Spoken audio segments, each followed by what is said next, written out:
But let me start this just by saying that, I saw a lot of the censorship stuff that was going on. And because at the moment, I'm very interested in JRPG games and, all these anime style video games that are coming out.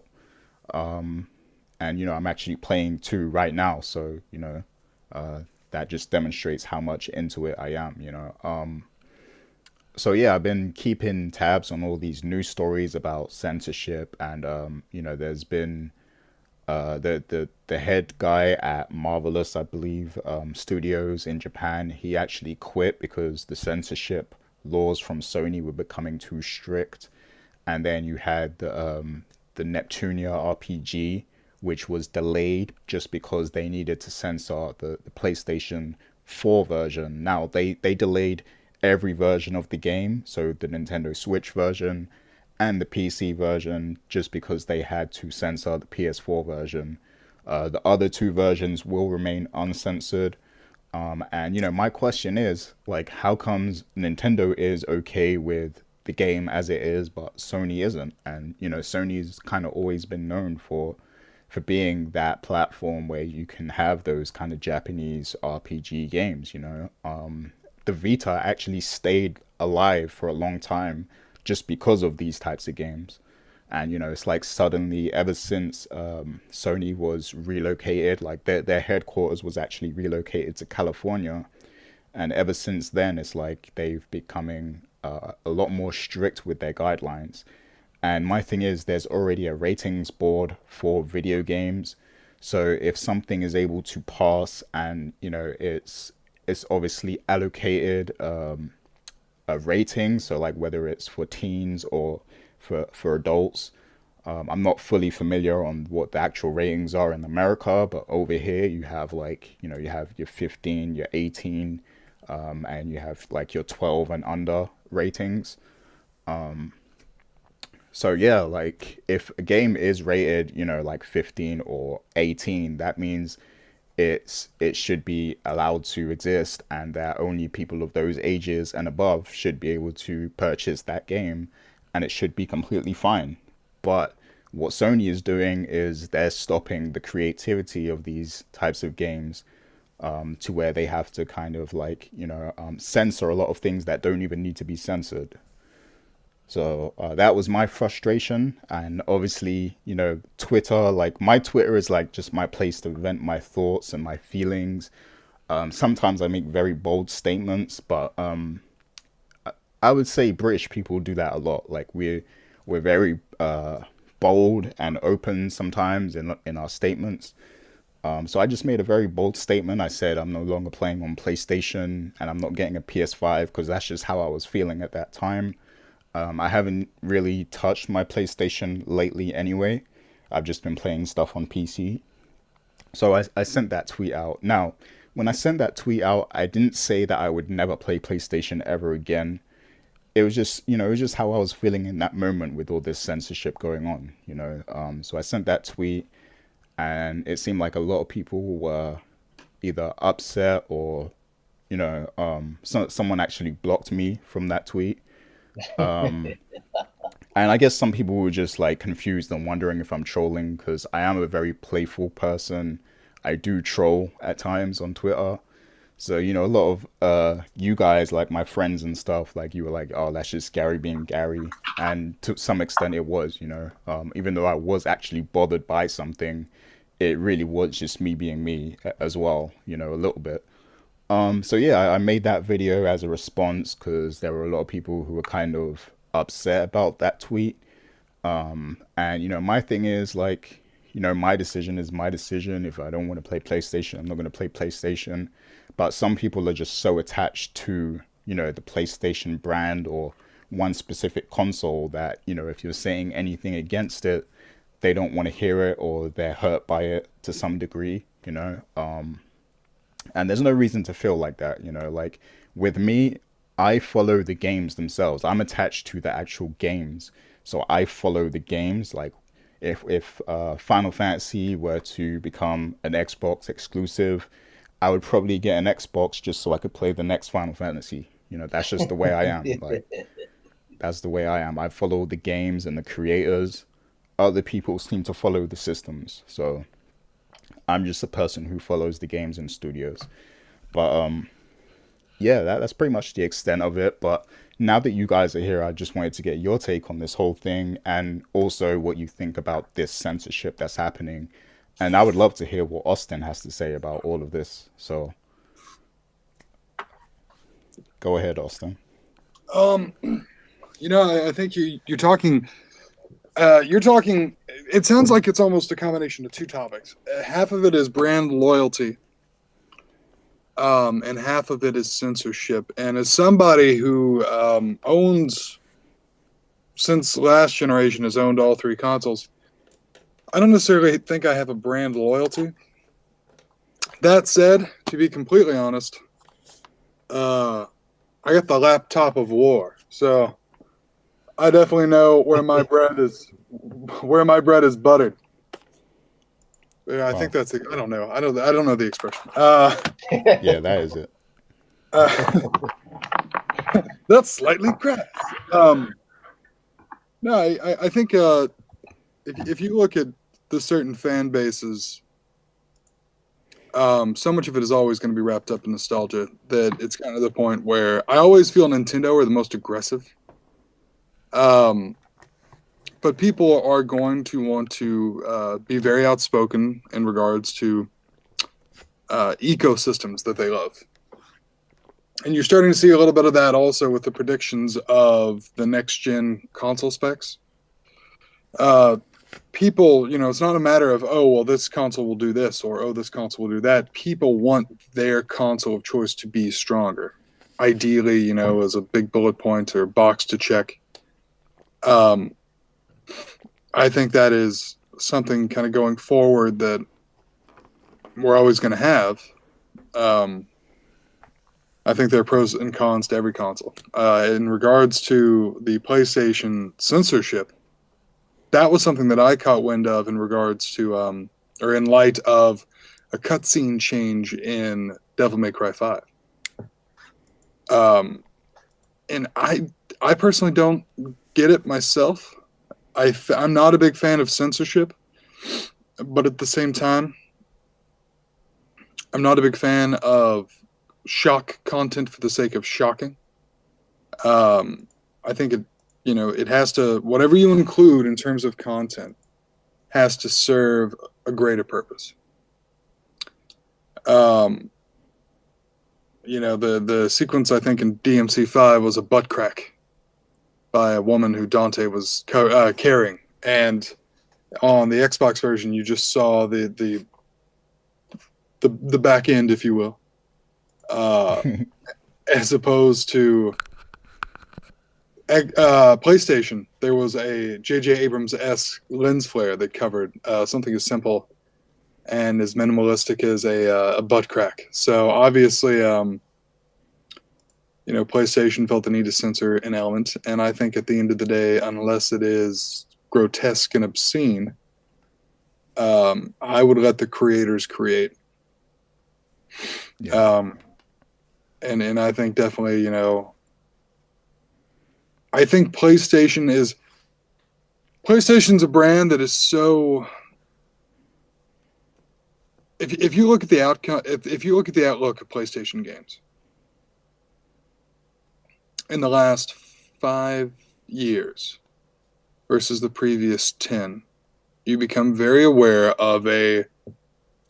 I hate using the term growing up because that's very condescending to what had come before, and especially the implication that it was inherently childish. But you see a difference in tone and take.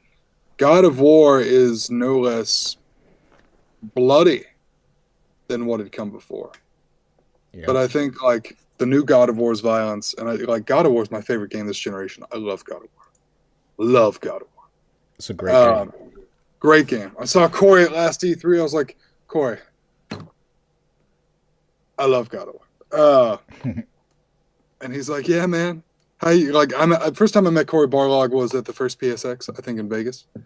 And we've kind of kept in touch briefly here and there, but I was blown away by with what he could do from a content standpoint with that game. It's undeniably beautiful. I feel it is amazingly paced because everything is. There is not a single random ass moment in God of War 2018. Everything has a direct cause and effect. We have to go here to get this, and then once we get this, we go here. It's perfectly paced. The combat is so satisfying. I can't wait for Mjolnir to potentially join the weapon roster. That would Um, be amazing. it would be so amazing. Could you imagine throwing both of them and both of them coming back to you? Uh, although keep the chains. The chains have got to stay. Um, yeah, no, I mean for me it's so different, but at the same time there are moments of pure gore. Hmm. Um, they're And used sparingly. There's no head ripping, but I think with the wolves you can rip an entire jaw down. But something I have noticed is the lack of a sex cutscene. And I think one of the reasons why that was removed, I don't want to be condescending and say it's a growing up moment, but I think the current PlayStation ecosystem wants to reflect a more um, thematically mature audience as opposed to substancely. I don't think that's a word, but as opposed to the substance of, let's have boobs and gore and butts. It's let's tackle dark themes because these games are still violent. And what I've noticed is what's getting censored now more than anything else tends to be an element of not necessarily exclusively nudity, but something that is sexual in nature. It's wasn't that way a few gens ago. Like I noted, God of War had sex scenes, but now we've got video games featuring LGBTQ plus leads. In the case of The Last of Us Part Two, we have more nuanced narratives. In the case of the new God of War, so I feel like Sony is extra careful with censorship because there is. I don't want to say it's a desire to appear more progressive, but I feel like the audience they're trying to attract um, is currently more important to them than the audience they're trying to alienate, if that makes sense. right.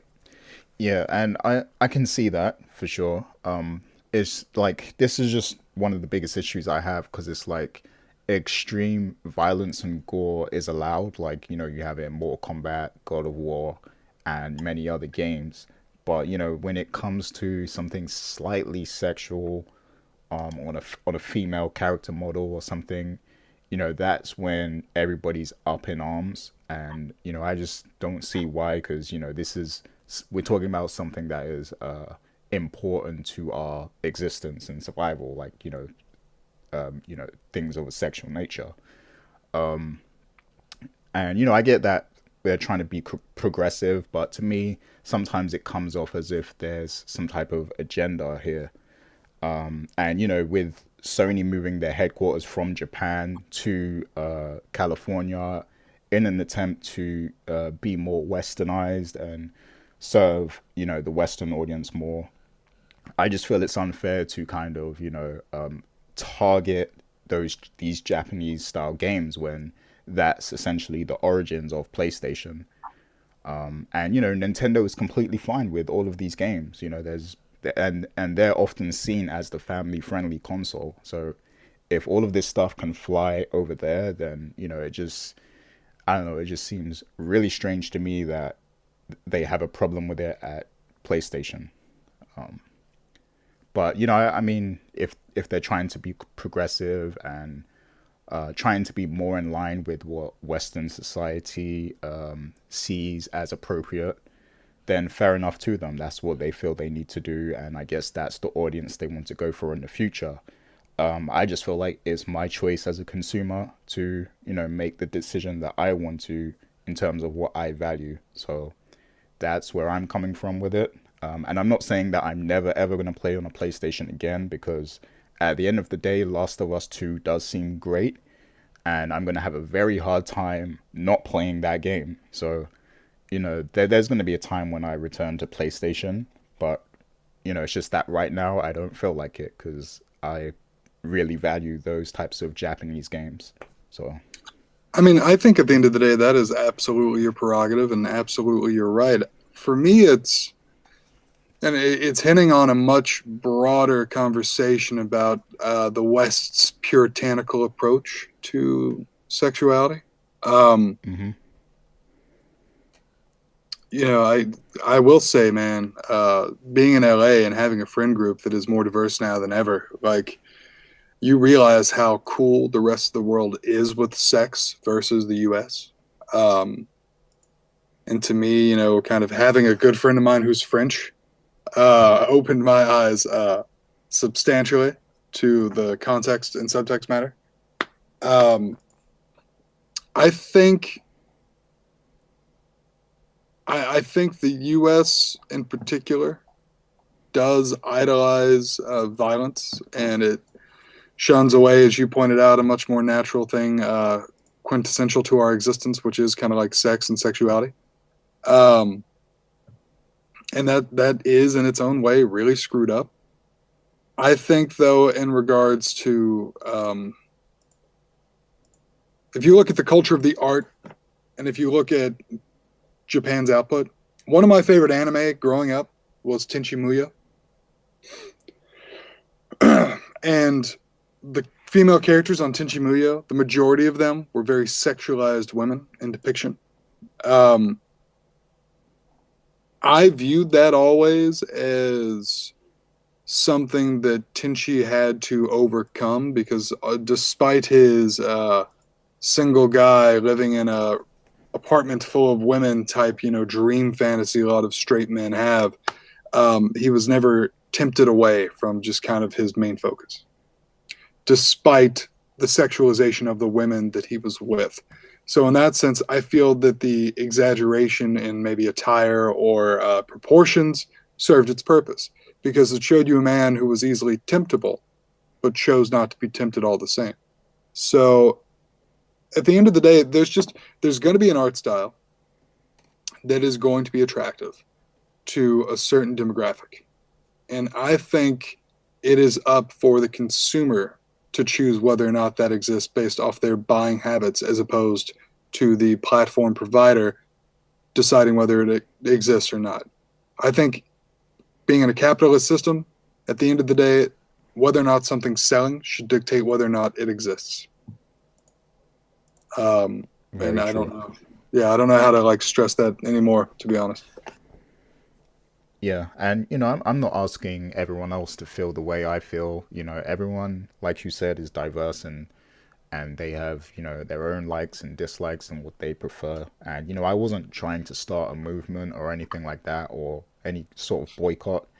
I was just stressing that this is my decision. This is the way I see things currently, and there will be a day when I return to PlayStation. But this is just how I feel about the censorship thing. Like I feel like it's not needed.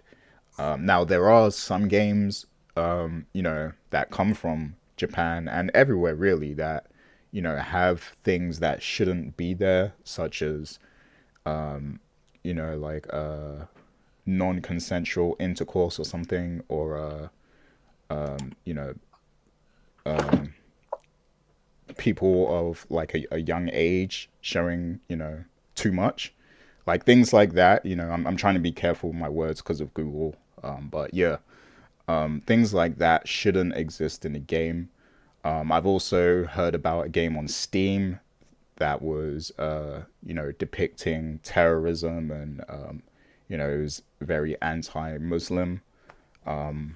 So things like that should not exist because that's stuff that we do not need to see in video games. So yeah, like there is a line there. Like there are things that need to be censored, but I feel like the things that are being censored on PlayStation do not need to be censored. So that's just where I stand on this currently. But Well, judge. Oh, go ahead, Kara. no, sorry, I was gonna. No, go ahead. I was kind of finishing anyway. So Well, I think you're right. I think there is a difference. I think there's a difference between a uh, woman stylized to have very large mammary glands, uh, and that be kind of the art style choice versus, yeah, as you pointed out, an underaged young girl stylized in the same way. I think context will always be king, and at the end of the day, some people will be disgusted by the material, and I think they have every right to be. And then some people will also be um, they will be a fan of the artist's work. I have friends in the LA art community who make a living drawing unique pieces. And I think at the end of the day, if you're an artist and if you can find an audience,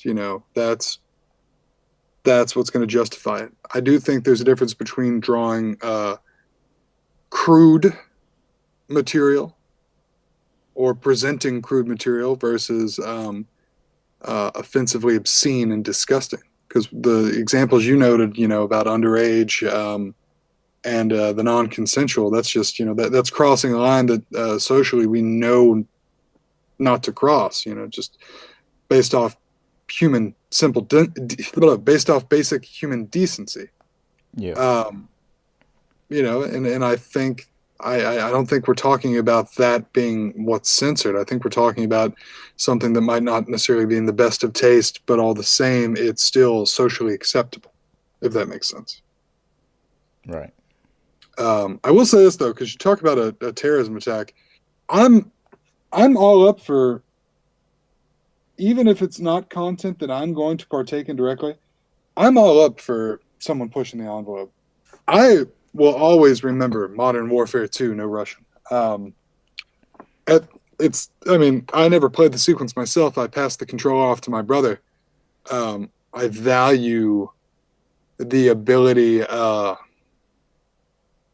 to skip it. I think, though, at the end of the day, like sequences like that, and I think the most recent one that was really controversial in terms of like content being really edgy and divisive was The Last of Us. The Last of Us's ending was, to me, something that was very contentious. Shooting doctors, very contentious. Mm. Um, I killed all three of them because the emotion of the moment fueled me to feel a certain way. And I think in the case of any game moment where any moment in the video game where you're going to interject something that is really high tension and very stressful and very taboo, you have to justify it. I think No Russian could have been justified more. I think you could do a situation where I remember Rainbow Six Siege, the original one. Or no, was it Rainbow Six Patriots? What was the original pitch? The one they cancelled was Patriots. Yeah, I remember seeing the footage for Patriots and the fact that this character has to, you have to either shoot a man who's being forced to kind of act almost as a human bomb or suffer the consequence. I thought that was a brilliantly gripping sequence, and I would have loved to have seen it happen. But, alas, I think the social climate at the time wasn't ready. But if a video game literally has to make me put down the controller to pause before my actions, I'm totally into that. Yeah, like what you just described, like there's a part of that that I really agree with. Like I agree that creators should have the freedom to express certain things that are very real in life. So if we were talking like racism or terrorism or something, I feel like you should, as a creator, you should be able to bring light to that because it's something very real that exists, and I'm all for racism being a part of a story if it's bringing light to what really happens, because I've experienced racism. So I would like for people to be able to see, the other side of that, what it's like to go through that. But, where I draw the line is if there's no sort of resolution or the creator doesn't try to like put in any like understanding of what somebody in that situation goes through. And like Richard, we're very into wrestling, so there's an example here that I want to use. So years ago there was this angle between Booker T and Triple H, where Triple H was the champion and Booker T, who he's black, And they cut a promo, and Triple H was belittling Booker T, saying that somebody like you doesn't get to be the champion. You're just here to entertain and dance, which is a very racist way to cut a promo. Yeah. Now I'm all for that happening because that is very very real right there. Like, and that was a great way to bring light to something. The problem with that whole storyline was that Booker T lost. Like the match that they had, the championship match, Triple H just dominated Booker T and won. So there was no positive resolution to the problem there. Like it was just, okay, this guy was racist and he dominated, and he continued being racist, and Booker T went back to the mid card, just Hmm. doing what he used to do, before. So because there was no resolution there, like it just comes off as a completely racist angle, and it kind of comes off like that's how the company thinks as a whole. So that's where I draw the line if it's like that, because I feel like there should be more resolution there. There should, they should go into more detail about, the sort of feelings, the long term feelings associated to that, and how that affects Booker T in the long run. And I also feel like he should have won that match, just to show that racism is something that shouldn't be there. So that that's where I draw the line. I feel like yes, racism and sensitive issues like terrorism and things like that should exist in fiction, but it should the creator should be careful with how they handle it, and they should understand the story that they're telling, and the feelings that they're trying to project, with the situation. So I remember reading somewhere that Mafia 3 initially, I don't know if it actually did in the final game, but I remember reading that Mafia 3, I forget the protagonist's name. yeah, I forgot to. I can't remember, but I'll look it up. Um, but essentially, something to the effect of if you are in a white neighborhood, you're more likely to have the cops called on you. That type of emergence gameplay is to me attractive, not because the real events are attractive, but as you Marco, I think. noted, it's developing kind of this playable empathy. Yeah. And going forward, not to talk too much about next gen. If we are going to talk about next gen, I guess I can expand upon it later. But going forward, if a system is in place where a female character might get more catcalls, or if a black character might have more hesitation or smart AI, where just the player feels alienated based off their choice. To me, that's the kind of fiction that's so real, and I think that's something that is more powerful, being there as opposed to not being there.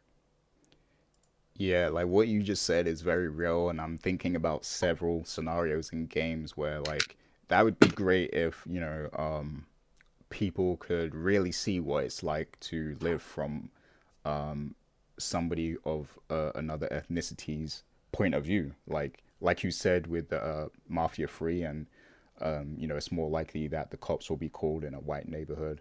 Like that's very real. And imagine if like you have the next Grand Theft Auto, that game that comes out or something, and you have a black character, and the game gets harder for you because you are a black character.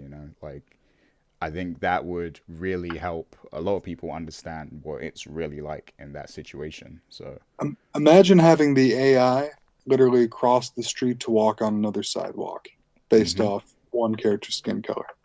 yeah, yeah, stuff like that. That brings a lot of attention to things that really happen. So that's why I'm all for these sorts of themes being in video games as long as they're done right. I agree, absolutely. Yeah. Well, what about you, Rich? What's your thoughts? Oh no, I mean, I'm pretty much in agreement with the whole discussion that you both had. I definitely think it's okay to have the censorship stuff in these. Well, let me take that back. I think it's okay to have to touch upon these different topics as long as you do it correctly.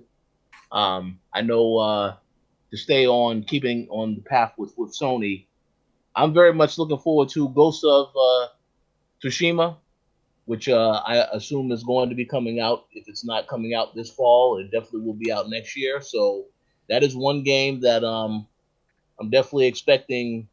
You know, in terms of if there's any violence in the game, you slicing and dicing people up. I want them to just keep it real. Don't censor this type of stuff. And even going to the Last of Us Part 2.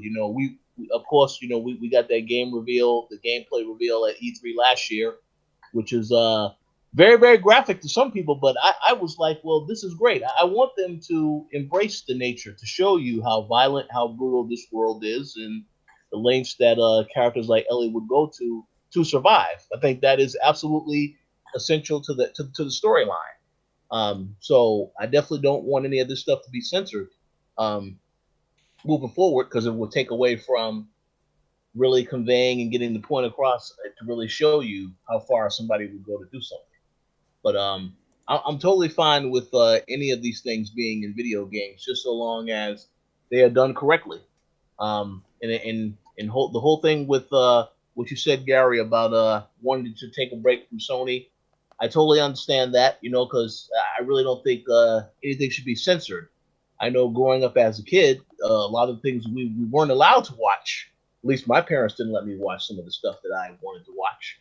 And I understand this too, and I understood that growing up. But as a grown man now, I don't like the idea of anything being censored.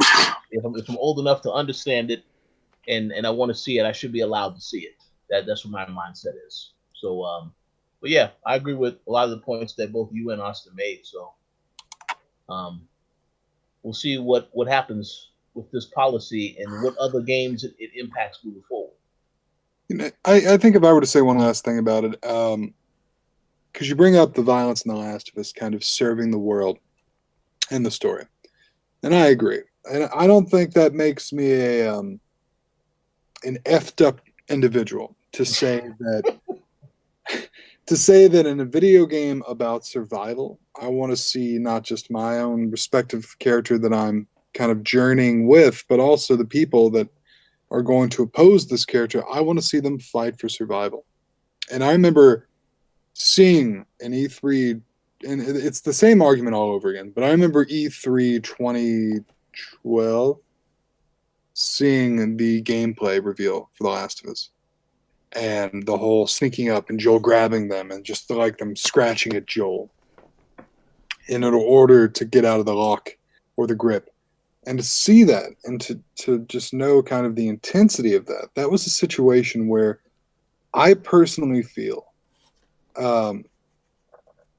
was a big step forward for the medium because of what was depicted. Mm-hmm. And because it was done so in a tasteful way. Going forward,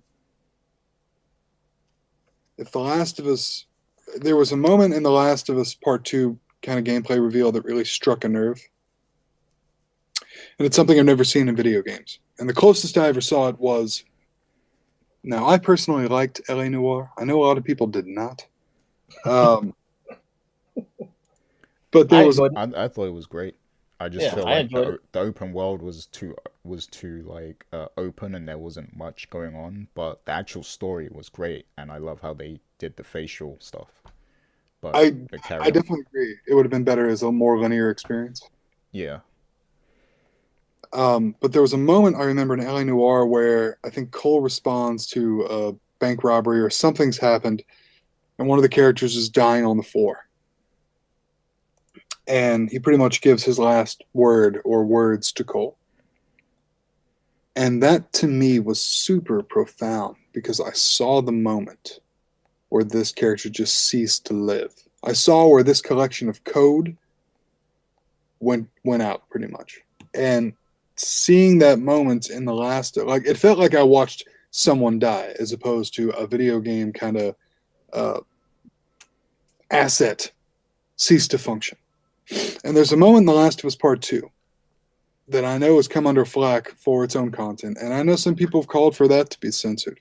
But there's a moment in The Last of Us Part 2 where Ellie's under the vehicle She takes out her gun. The person looks under the truck.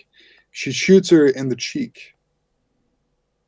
And then you can see her eyes literally roll back. It's almost like you see the point of death. And I don't think it's macabre saying that I personally enjoyed that.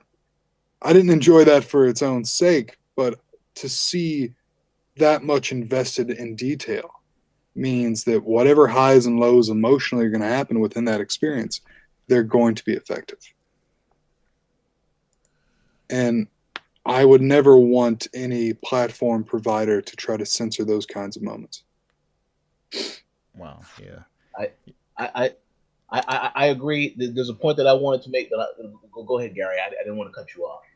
Oh no, I was just gonna say that I really hope that we get to have Austin on the show more because he sees things in great detail that other people probably don't pay that much attention to. So that's all I Thank you. wanted to say. I agree. I agree 100% with that. Um, since you mentioned The Last of Us 2, and I promise this will probably be the last thing I mention before we move on to the next topic.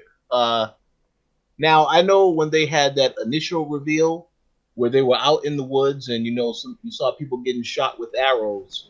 Um, Now I wanted to ask you, since we're talking about the censorship thing, do you think that was too far? Because I saw a lot of people on websites on YouTube talking about, oh, well, this is too far.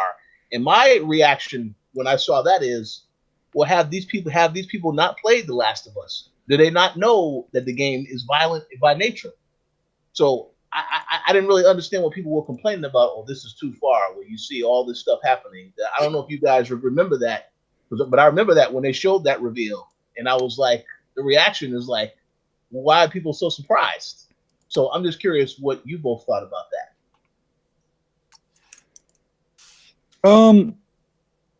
From my experience,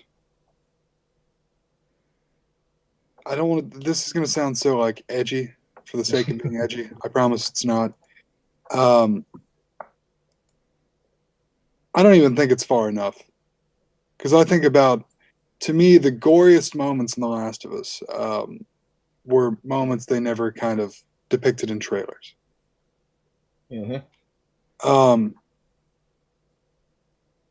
I mean, you look at what has been done in Red Dead 2, which is, a great game full of great details. Although, if I have a critique of Red Dead 2, that's another game that should have been a linear experience, but that's a different argument unto itself.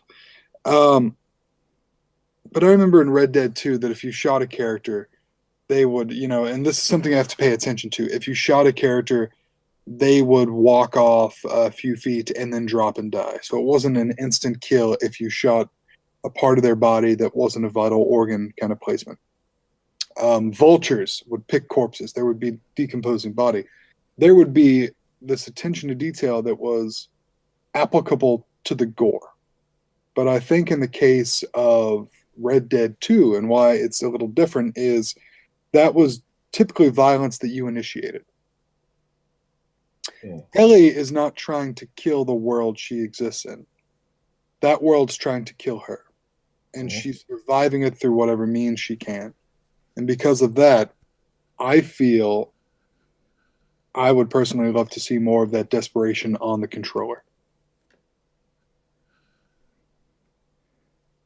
Yeah, So that's my stance on the matter. I I don't think it was 100% far. agree. I agree. I don't even think they went too far with that. So to be honest, like the people who tend to have an opinion on these things, and whose opinion tends to carry throughout the media and things like that, I feel like a lot of these viewpoints come from people who aren't actively playing these games on a day-to-day basis. Like, because video games are so mainstream now, and there's so many outlets to see like these press conferences and things like that. I just feel like you have a lot of people watching who probably aren't actually gamers. Like they just want to have an opinion on it, and that's just the way the world is right now. Like everyone's a critic, everyone has access to the internet, social media. So I think that's why you get all this backlash and things of that nature when when something like The Last of Us shows a gory trailer. Um, so yeah, I mean, for us, the people who are actively playing games like on a day-to-day or week-to-week basis, or just frequently enough to be accustomed to gaming, like none of this is a problem for us, and we respect this kind of stuff, like because we know what these developers, the type of work that they're putting in to create the end result. So we're more appreciative of it, and I feel like the people who have these sorts of stances on gaming just don't understand it, or you know, I don't want to get too too into like social politics and things like that, but I just feel Uh-oh. like people, they want to push their own narrative, even where it doesn't concern them.